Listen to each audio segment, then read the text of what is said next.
What is going on? Happy Friday to you. It is Texas Georgia week, or on the Georgia side, they may say it's Georgia Texas week. Either way, if it's Georgia Texas, Texas Georgia, I got to bring in my main man, Anthony Dasher from UGA Sports, to talk about those dogs, man. Dash, it's been a minute, but how have you been? Man, I've been great, Anwar. It's really great to see you again. It is. It is. Now, Yeah. listen. That's last time. I won't say last time, but we talked at least two times last year. Mm-hmm. In both times, you told me about all the problems that Georgia had. And Mm-hmm. both times I thought, well, that must mean Texas is going to win. And they lost both times.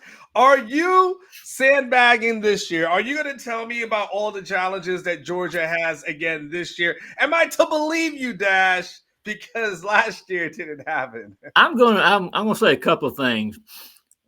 One, yes, I probably will tell you about some of the issues that Georgia had, but I'll also tell you, you know, Longhorn fans may hate me for saying this, but I don't think this Texas team is as good as the one last year either. So I Mm. think it's going to be one of those type situations in this game this year. Again, that doesn't mean neither team is good. Surely are. Look at their records right now. But Mhm. I'm just when I just look at personnel and that sort of thing, I'm not sure if either team is quite on the level they were this time a season ago. But again, both of them got themselves set up for still do some pretty cool things for the rest of the year. But I just don't think either team is quite where they were, last season. Well, let's start with the Georgia side of this one, Dash. Mm-hmm. One thing we knew last year is that Georgia could get to the quarterback and bring Yep. down the quarterback.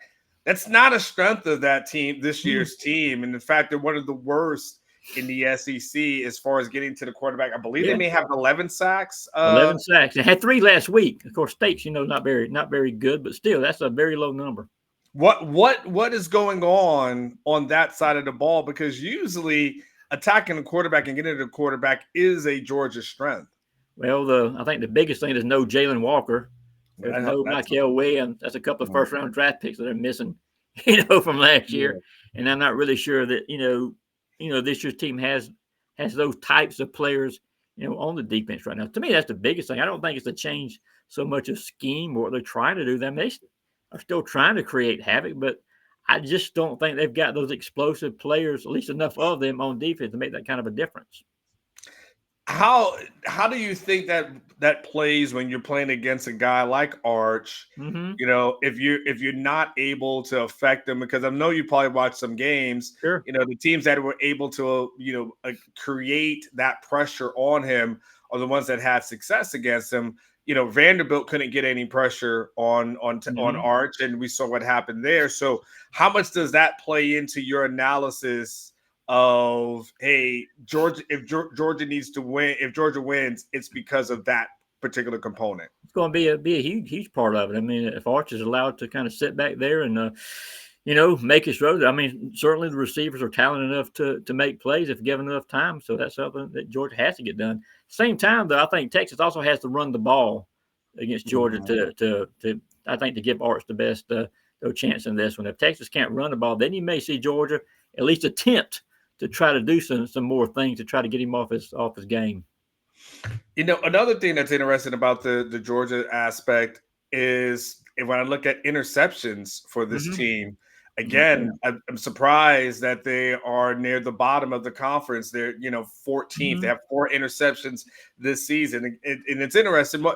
Why is that? What have you noticed so far this This season? is just probably just as my opinion, but you're seeing Georgia play a lot more zone in the secondary than what we've seen in previous years. Usually Kirby Smart is the guy who wants his corners up on the line of scrimmage, go 1-on-1. But you see them drop back a lot more, this season, just trying to eliminate other teams having explosives, against them, which really, for the most part, you haven't really seen that. Now, Tennessee was an exception. They had like, 3 long touchdown passes, against the Bulldogs. There were some other big plays.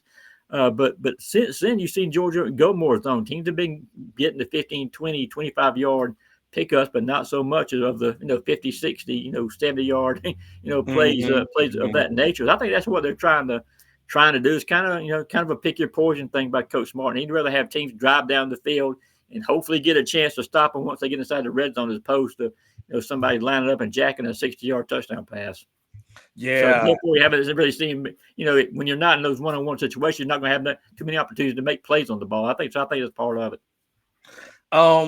Let's flip to the offensive side of the ball. What's been your take on Gunnar Stockton this season?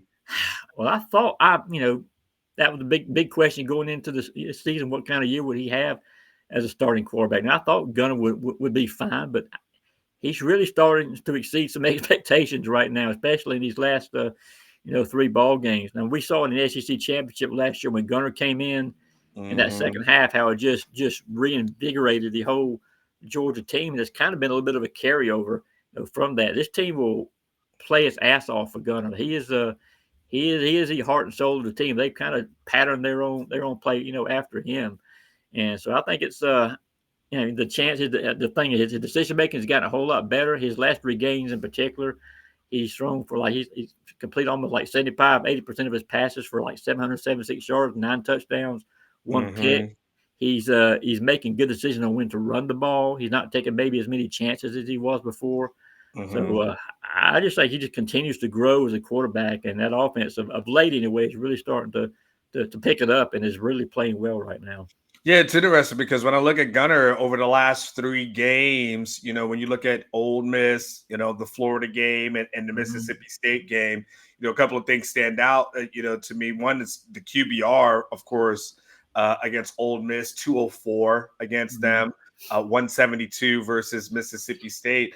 And one thing, that he does seem to do really well, Dash, and you tell me, doesn't turn the ball over much, only 2 interceptions. So he seems to be safe with the ball. What's been your assessment on that side? Yeah, that's even with him starting to, as he put it himself, kind of cut it loose a little bit more. I mean, early in the season, it was mostly, a lot of short passes, screen passes, little dink and dunks, 10, 15-yard, throws. But you're seeing him now take more shots down the field. But even with that, he's made some very accurate, passes. And one of those picks, as a matter of fact, was on a tip ball in the secondary. So, I don't know if that one was really his fault, or not. He just making very good decisions. He's playing very well. And, going into the season, people were worried. I'm talking Georgia fans were worried that he didn't have the arm strength. He certainly got the arm strength to hurt teams. So he just played very good football. Dash, do you think either one of these teams are going to be able to run the ball against the other team? I mean, Texas defense is top in the conference. Georgia's defense, as far as rush defense, is one at the top, nearly top of the conference as well. To number 4, are we going to see anybody run the ball effectively, or are we just? It's just going to be a low scoring, whatever quarterback can get 2 touchdowns kind of win kind of game. Every time I say that's going to happen, the opposite, takes place. But on paper, I would think both teams would have a little bit of a trouble. But again, I think the fact that both quarterbacks, have the ability to run the ball, that's going to kind of maybe change things up just a little bit. Like, say, for example, if Arch has an opportunity to pick up 15, 20 yards, that could really mean a difference in a drive. Same thing, for Gunnar. Like I said, he's willing to pick his spots, and they will design a few runs here and there for him. He's not the fastest guy in the world, but again, he's very effective. We all know he's very tough. He's not afraid to stick his head in there to pick up some extra yardage. But it's going to be hard going, I think, for the running backs because both teams in the defensive front, so especially Texas, I think, are very, very good. But whoever gets that edge, I mean, again, line of scrimmage game, like we always talk about at the SEC, whoever controls that is going to win this ball game. What have you seen from Nate Frazier and Chauncey Bowens this season?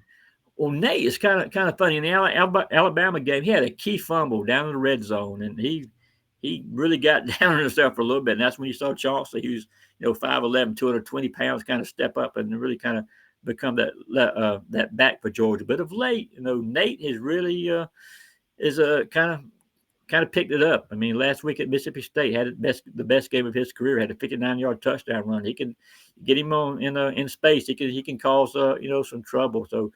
And they've become a very good, effective combo. Last week, Georgia rushed for 303 yards against State. Again, Mississippi State's defense, as you saw, is nothing to write home about by any stretch of the imagination. But the fact both these guys are playing with a lot of confidence. Georgia's offensive line finally got some continuity. They finally be able to stay healthy after having the 6 straight, different lineups to start the year. And I think that's made a big difference. What for you did that Mississippi State game do anything for you as far as did it solidify your belief that Georgia is a real team, a SEC championship kind of caliber team, a playoff team for sure, or is the jury still out for you? I think it's a playoff team. Mm-hmm. It's weird though. I mean, I'm I have never covered in all the years I've covered Georgia.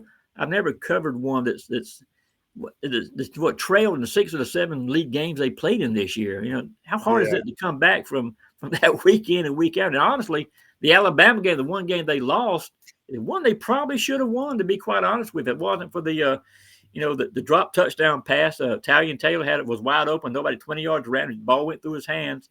And in the fourth quarter, Georgia had a 4th and 1 at the 6, and a busted play, and right tackle didn't get his hands where he's supposed to, and Cash Jones was knocked behind the line of scrimmage, and that ended that. But that was a game Georgia probably should have won. Whereas on the other hand, that game against Tennessee, one they probably should have lost. The kicker kicks that field goal late. Georgia loses that game. Even the Auburn game, we all saw what happened at the goal line there with on the fumble. Again, that close for Georgia for losing that one. So they've been very fortunate. But as Kirby Smart likes to say, this is a team that's hard to kill. If you get them down, you better find a way to put a stake in them, because they're going to find a way to at least keep the game interesting. More often than not, they're going to find a way to win. Dash, let me ask you this: what do you put into Billy Napier showing up at Georgia this week? Clearly we know they're part of Yeah. the tree and everything like that. But do you feel like that gives Georgia any advantage or not so much? I don't think it gives Georgia any more advantage than Ty Simpson talking to Arch Manning. I don't think it's the same kind of thing. But this is more of a case again. For some background for folks who don't know, Coach Napier is from Georgia. Him and Coach Smart have known each other for years. Both their dads were high school coaches. And I think it was more a fact of, again, what's Coach Napier doing right now? So he wants to, Yeah. I think, and his brother coaches high school ball in the state about an hour or so, about an hour and a half, 2 hours away. So he just dropped by, I think, to say hello. Now, I'm sure Texas was brought up, being that Florida, beat the Longhorns this year. But it was not a case of Coach Napier going into Georgia's film room and discussing schematic plans or giving advice, anything like that. Things may have been talked about, just like me and you are talking right now, but I don't think it's anything that was in depth or that's going to have a difference. One iota in this one. Well, yeah, sure. He didn't show up in Austin, though. I can tell you that much. So, if I'm Sark, I'm Sark. I'm like, wait, I thought we were boys. Like, what are you doing? Like, this is what you're doing. So, tell me, people have said this on the Texas side, and I haven't known if I felt 100% buy-in. The people on the Texas side feel like, well, Texas might be the more desperate team than Georgia. However, I don't necessarily feel that way, because I feel like from a Georgia perspective, they lose this game and it creates an uncomfortable situation that they probably don't want to be in. Yeah. So I'm just curious from a Georgia perspective. How desperate of this, and how desperately do they want that win from what you just can tell? Georgia wants this win badly. There's no, looking ahead. There's no any of this, that. That's just the way, Georgia prepares. They don't, gosh, I hate saying this almost because it's so damn cliche, but about taking every one game at a time and really just focusing on that opponent. They'll give this game, obviously as much focus as they did with the Alabama game or any SEC games, for that matter. So no, I don't think it's a thing where you can say, both teams need this win bad. And I think this will play out. I think Saturday night and how hard you see both of these squads play. What what makes winning in Athens so hard? We hear about their record and how tough they are to beat at home. Yeah. What is it about is it the place? Is there something? Is it that environment? Crazy. You've been to pretty much all the SEC stadiums. Is that environment different than others? No, I don't think it's the environment's got a thing to do. I think it's more about the team, that's in the stadium, playing. that night. I mean, since Kirby's been there, I mean, Georgia's had obviously had some very good teams. Now, Alabama was the first team to get a win there, and got 29, 28, 29 games, whatever it was. And so no, I just think it's now it's going to be loud. Don't get me wrong. I remember when Notre Dame came in 2019 was just really insane, and we see in the Alabama game this year, at least early on, was a crazy atmosphere. The Arkansas game here, I remember was very cranked, and I'm sure tomorrow night would be the same way. Would give everybody a 24 hours whatever to get all good and liquored up. They'll be nice and loud for this one, but I don't. But again, it's no louder than anywhere else in the conference. And I think, in fact, some places obviously a little bit louder than Georgia. I mean, that Tennessee game this year was nuts. So it won't be any louder than that, I can promise you. So what is Kirby said about Texas this week when you guys have talked to him about it? What are the topics? What's been the talking points over there? Well, it's kind of what we started talking about. The line of scrimmage. I mean, whoever, again, Kirby feels too. Whoever is able to run the ball in this one's going to have the best chance of winning. Obviously, he's got so much respect for Coach Sark. I mean, the fact that Kirby was calling him on the phone, they were driving over from Tupelo was insane. What other coaches are going to do that? That's the first time I've ever heard of that. So we know they're tight, they're close, and he respects Sark, immensely as an offensive coach, and that's really just it. But again, he knows Georgia. For Georgia to win this game, they've got to win the line of scrimmage. If not, then they're going to have a tough time. Literally, what I was just going to ask you, Dash, is what's the keys for you? What's the keys for Georgia to pull it off? If I, what I would say, hey, for Georgia to win this game, dot needs to happen. What's on your list? Georgia, not necessarily, beat Texas off defensive line, playing the play, but at least got to hold their own and give their running game a chance to have some success, and thusly giving Gunner more of an opportunity to make plays downfield. If Georgia cannot run the ball, that's going to really hurt the play action ability of Gunner. And to me, the game is that's it. To me, that's it. I mean, I think both defenses will show up enough in this game for either one of the teams to win, but it's going to come down to whoever runs the ball best. I think is going to be the victor. On your perspective, from you've watched Texas play, I'm assuming more than once this year. What have you seen, from this team? What do you like, and what areas of struggle have you noticed? I love the way Texas gets after the quarterback. Man, they've really got some guys who are going to give Georgia some trouble, especially if Georgia, is got a true freshman there at right tackle. I can see that being a really point of emphasis, for the Longhorns and getting after Gunner. But I just think that the skill level on the defensive side, I mean, Texas have been playing very well. That's what stood out to me the most. I do like it does look like that Arch has gotten a lot more comfortable. The better that offensive line is done, the better he has performed, especially over these last two ball games. And again, I think Texas has enough weapons, on the outside to get Georgia some trouble. If they play off these guys, Wingo and company, like Georgia did against Ole Miss and Tennessee and some of these other teams. Again, Texas will have the ability to make some big plays in this one. So Texas is a very, very talented team and one of the most talented Georgia's faced this year. A couple more before I let you go. It seems like this becomes a must win for Georgia because Georgia Tech is actually a good team, and usually when you get to the Georgia Tech game, you're like, it's like, okay, it's a rivalry game, but ... It doesn't seem like Georgia can afford to drop this because we'll have this conversation in a second, maybe my follow-up, because I don't know if 9-3 100% gets you in. I don't think so. So talk about that portion of it, that not only the must win, but also the 9-3 aspect as far as the playoffs are concerned. Yeah, 9-3, I don't think it's going to be either team in. That's just my personal, opinion. Georgia loses this one, then the Tech game does become a must win. Of course, last year they gave it 8 overtimes, which was insane.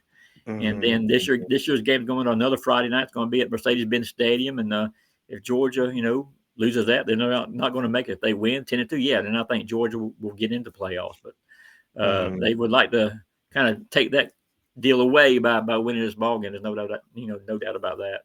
Okay, very last thing then. What's your prediction, Dash? What do you got? Well, I just finished up my preview story, and I picked Georgia 31-24. a lot of that again is going to be due to the home field advantage. I have not seen Georgia lose many games here over the past years. Maybe that's kind of clouded my judgment just a little bit, but I think playing at home, I don't think you'll see Georgia run for a ton of yards, but I think they'll run for enough. And as much confidence as Gunner it seems to be having right now, I just think they find a way to pull it off. Now they're playing in Austin again, and I probably would say the opposite. But I really think being the home team in this particular contest, Georgia will have an edge. Dash, tell everybody how to find you on X and the great work that you guys do over at UGASports. Yeah, appreciate that. Yeah, UGAsports.com. We've been covering this team for a long time. Now, very experienced staff. So I hope people can come check us out if they like to. And on Twitter, it's Anthony Dasher 1, and I'm very active there. So you can check me out. By the way, for those who are going, and for Texas fans who are going to Athens for the first time, are there any spots that they need to check out while they're there? You got any eatery places, any bars? Like what do you got? Man, just come downtown. I mean, they've got any kind of bars you could ever think of. You want somewhere good to eat though. I'd recommend the Palmas. It's an Italian place downtown, which is just tremendous. But there's any number of good eateries down there. Of course, Athens is known for its music. I mean, home of REM, home of the B-52s, home of Widespread Panic. Actually, Widespread Panic's lead singer is supposed to sing the national anthem in the game coming up. So, but it's a very eclectic community, is what I like to describe Athens as. But for Longhorn fans and making the trip. Again, just head downtown. Just go. Friday night is going to be popping. I guess I could have asked. We could have asked Cooper Manning where to go since they were once in. He was there a lot. They were once in on the Arch Manning sweepstakes before they were not. So, my man Anthony Dasher, thank you so much. Yes, sir. Longhorn Nation, I appreciate all you guys. Remember, go out, enjoy your Friday. Remember, I always say, live each day like it's your last. One day it will be. So go out, have a fantastic weekend, and guys, we'll see what happens on Saturday, Championship Saturday in the SEC. You guys take care. Peace.